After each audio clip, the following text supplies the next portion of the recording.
Hello everyone, welcome back to my channel. So we'll be recreating this top today, and for this tutorial I'll be using my pattern paper to cut out the top, and I folded into two because of the purpose of this fabric of this pattern. And what you're going to be folding is your bust measurement divided by 4 plus about 3 to 4 inches. So that's what you're going to be folding.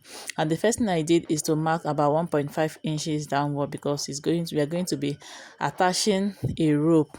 If you look at this style, you will see what I meant. I am talking about a rope that will pass through this and then onto the shoulder we are going to be using to tie it. So that's why I marked out the first point of 1.5 inches. You can do 2 inches as well if you can work with 1.5 inches. And then from that 1.5 inches, remember this is an off shoulder. I want my off shoulder to be at 5 inches. So I'll place my tape at 5 inches on that point, and then I'll go ahead and measure the length of my top. And for the length of my top, I'm using 20 inches. I'm adding 1 inch stitching allowance to it. So that's what I just marked.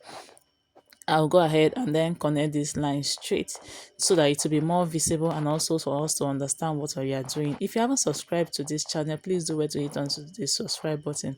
Join the family. So once I am done with that, I'll go ahead and mark my bust point. For this style, you know it's not a fitted gown, a fitted top, sorry. So for my bust point, I'm going to be marking at 8.5 inches. But if you want it to be fitted, please do well to mark yours to be fitted. So I'll go ahead and connect this line straight. So that's for our bust point. And then at that bust point, I'm going to add my bust measurement divided by 4. I'll make a mark then, and then I'll add 2 inches for ease. If you look at the style, you know that it's not a fitted top, just like I mentioned earlier. So my bust divided by 4 plus 2 inches for ease. I'll make a point, and then for 1 inch for stitching, for my stitching allowance.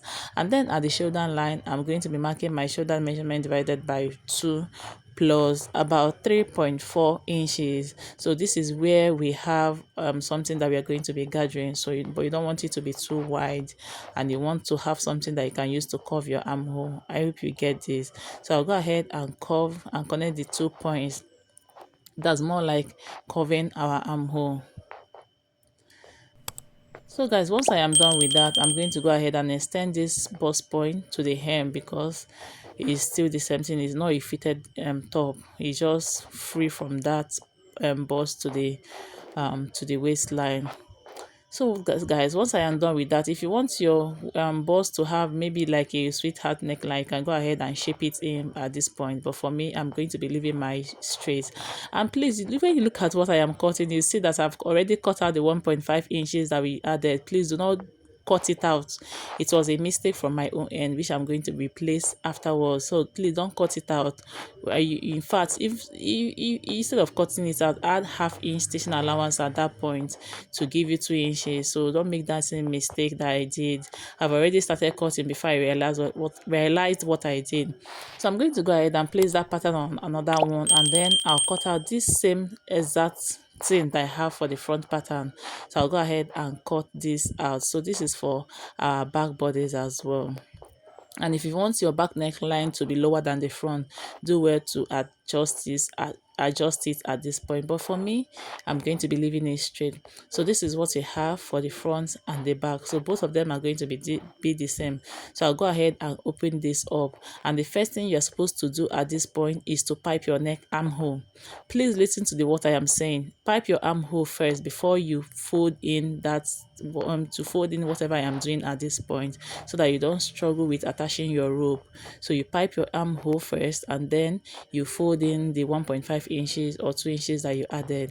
So let's assume I folded it in. I'll go ahead and pin it down, and I will do the same thing for the back. And whatever you're going to be folding, please make sure you should be able to